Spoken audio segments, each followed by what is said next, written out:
You know, years and years ago, Alfred Hitchcock produced a movie called Psycho. It was black and white. It was that long ago. It was truly one of the scariest movies that I have ever seen. As a matter of fact, I thought it was just me, but I recently read where people in this country had said that for months and months afterwards, they were afraid to get in the shower because of a scene in that movie in which Janet Leigh was murdered in the shower by a demented man played by Anthony Perkins.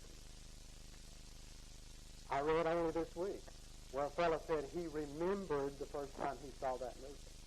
And when that shower scene came on, he said the lady that he did not know at all in the seat next to him in the theater crawled over the arm of the chair into his lap and hung on to him for all she was worth. And he said he just simply did not know what to do. You know, that's been a long time ago.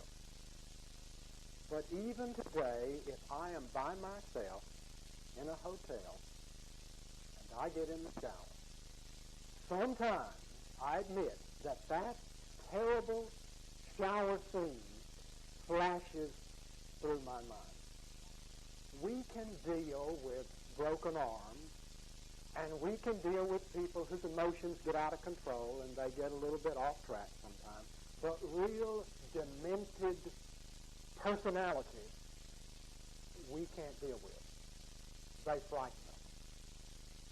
One night, about dusk, Jesus and his disciples had crossed the Sea of Galilee. They had just had a terrible experience. They had been through a storm. They must have thought they were not going to make it across that lake and they were going to all drown. But they made it across the lake, and it's about dusk, dark. And as they start up the hillside, there is a cemetery. And as they start in the dusky dark, moving along the hillside, they hear the sounds of screaming and growling and groaning. And they see coming from among the tombs in the cemetery a demented man. A man who is chained, who is bloody from the chains, who has been cast out by society completely. He is demented. He cries. He screams.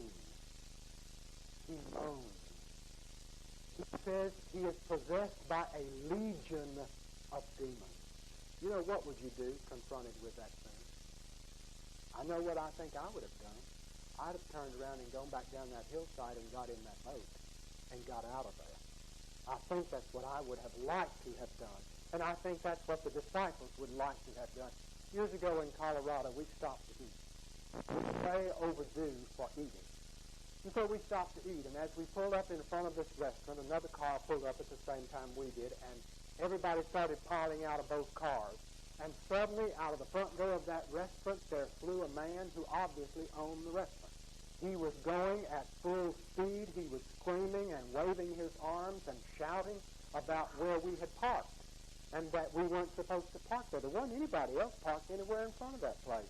There was an acre of ground out there. But do you know what we did? Both carloads of folks just quickly turned around and got in the car and shut the door and left. Jesus stood his ground that night. He stood his ground, and that man came up to him, and he convinced him that those demons were gone. He restored that man to wholeness. He healed him of his emotions. It's a great scene. Jesus practiced rescue medicine that night. It was kind of rescuing that man from his problem. But you know, there's another kind of medicine. It's preventative. There are some things that we ought to do in our lives that prevent our not getting spiritually unbalanced. One of those things is keep your priorities in order. And keep things that are important, important. We get all caught up in things that don't matter. And we have to be reminded of this over and over and over again. A man walking down the street with a friend, and the friend was a double amputee. And as they walked along together, the man had two legs, and he was walking with a cane, and he put his arm around his friend, whose name was Jim, and he said, Jim, you know, it's really no problem not to have any legs unless you let it be. And the man said he was so ashamed of himself for letting all the little things in his life take hold of him and not getting things set out to what really was important. The other night I was sitting in front of the television and heard the news of that awful wreck over around Winnie. I had just come that way, and Ann and Paige were on their way, I knew. And it scared me for a minute, and Amy called, and we were both a little scared, but I knew they could not be that far along. But this morning, in reading that terrible article in the paper that said simply a man's entire family, his wife and 4 children were wiped out in the blink of an eye. And then you kind of get back and get your priorities in order. And you sort of try to realize what's really important and what really matters. That's preventative medicine. Keep your sense of humor. Be able to laugh at yourself. Be able to laugh with others. You know, laughing makes you feel better. You know, you can just have a good laugh until you cry, and it has a healing effect, and you just feel better. But you know, our sense of humor is changing over the years. Obviously, it's changing. All you have to do is look at comedians today on television. It doesn't seem to be funny unless it's gutter talk. It doesn't seem to be funny unless the life is absolutely gross. But if you look at men like Bob Hope, Jack Benny, and Red Skelton, who kept the nation laughing for 25 and 30 and 50 years and longer, hold on to your sense of humor. Good preventative medicine. There was a preacher once who lost his. He heard that all the preachers in the community were getting 4-week vacation. 4 Sundays they were being off. So he decided he needed 4-week vacation. So at the board meeting, he said to the board that he thought he needed a 4-week vacation. And one board member sitting in the back of the room who liked the preacher, who was a friend of his, said, I heard him preach last Sunday, and I agree that we ought to give him a month off, and we ought to give him a month with 5 Sundays in it. Well, the man was joking. He liked him, you know, but the preacher lost his sense of humor. It is said that he completely lost it, and that night he lost his ability, he lost friends, he lost his ability to witness. They said he even lost his ministry that night because he lost his sense of humor. Keep your sense of humor. Be able to laugh at yourself. It's healing, and it's preventative medicine. Keep a sense of holy habits. Holy habits.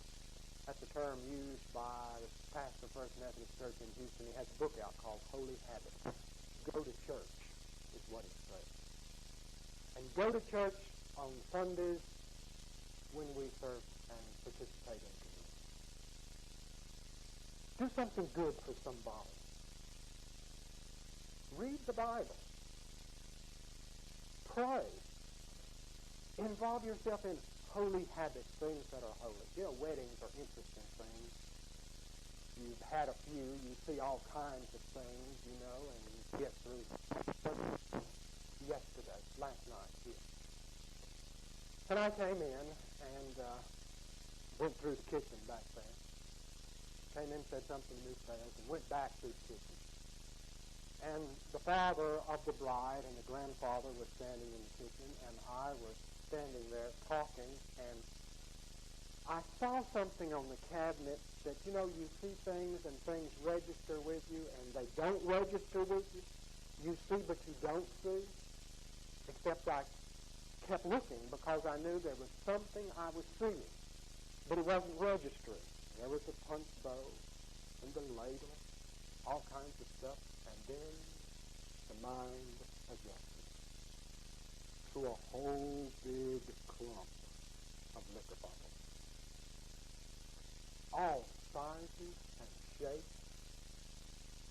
Some of them fat and some of them skinny and some of them tall and some of them short and some of them with amber stuff in them and some of them with something else in them. And in the back of my mind, I heard my wife's voice. Did you tell those people that we don't have alcohol in the church?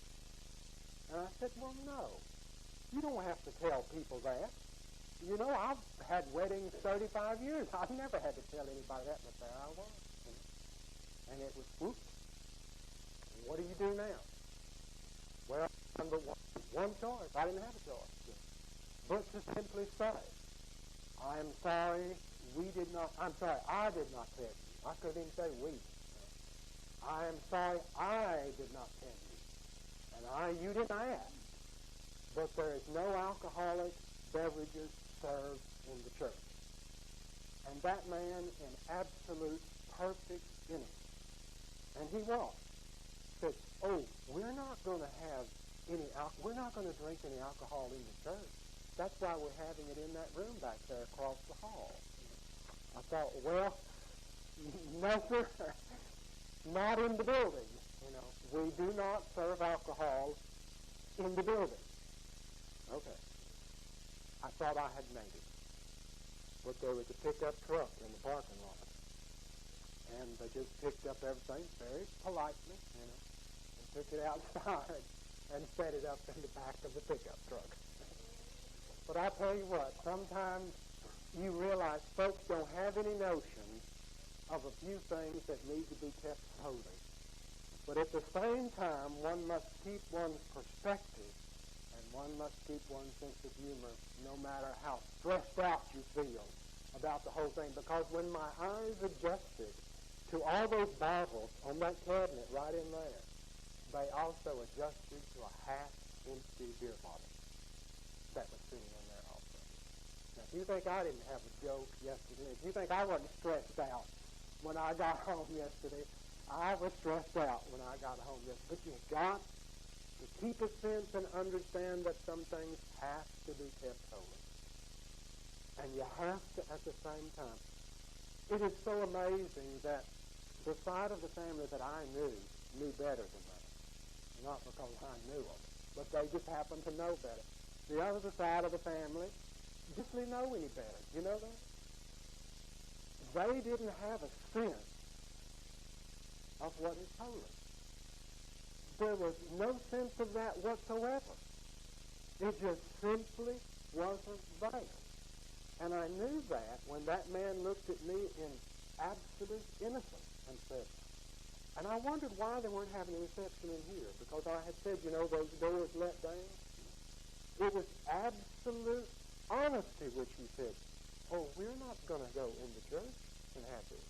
That's why we're going across the hall. It is amazing the lack of holy understanding where the church is concerned that some folks have.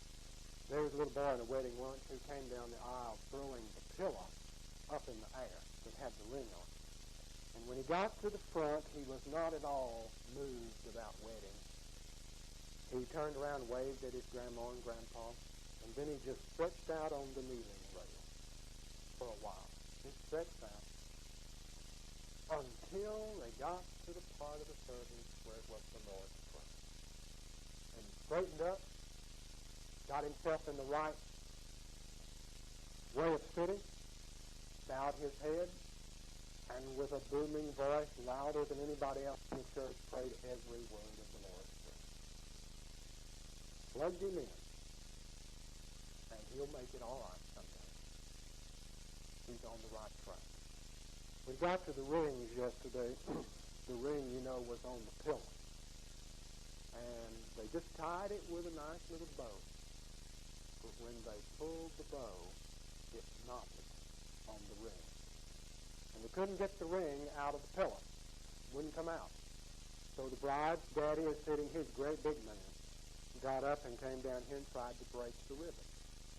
Couldn't break the ribbon. And I'm here looking down at what's going on, and I finally said, I hope the knot we're tying is as good as the one that's got that ring tied on that pillow down there. But they finally had to pull that ring, ribbon and all, out of that pillow. And when she put the ring on his finger, it had a ribbon on it, just about that long. But it just slipped off just real nicely.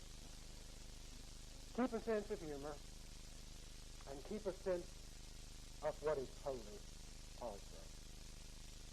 Keep a sense of your partnership with God in all you do.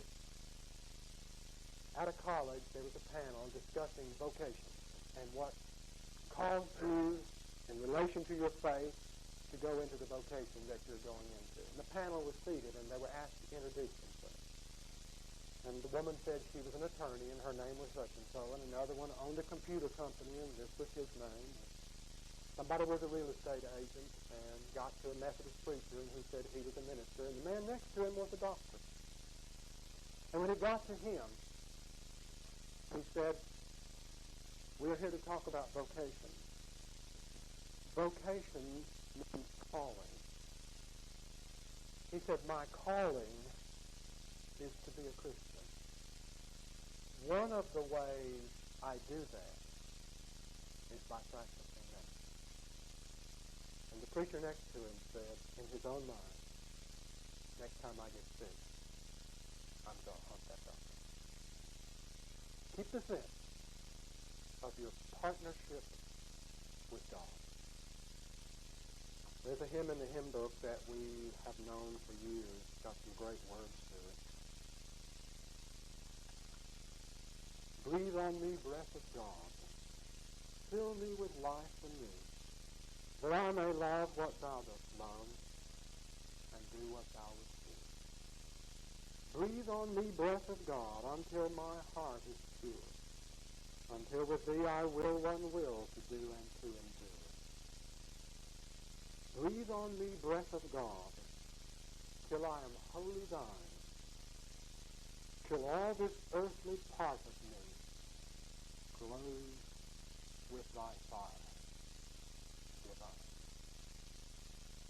Keep that sense of your partnership with God.